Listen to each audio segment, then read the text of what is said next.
How to share channel in Telegram. Well, that is what I'm going to show you guys, and it's pretty quick and easy tutorial. So if this video helped you out, let me know in the comments and let's get started right away.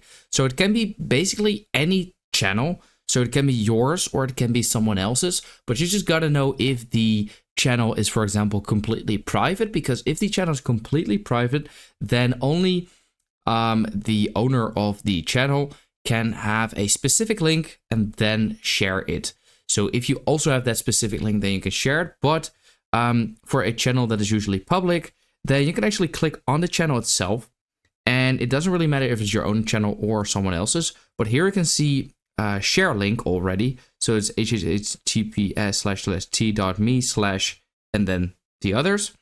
And there's actually a QR code on the right which people can scan, but if you click on the link itself, this will pop up, and then here you have a couple of options. You can either share it with any of your contacts you have on Telegram.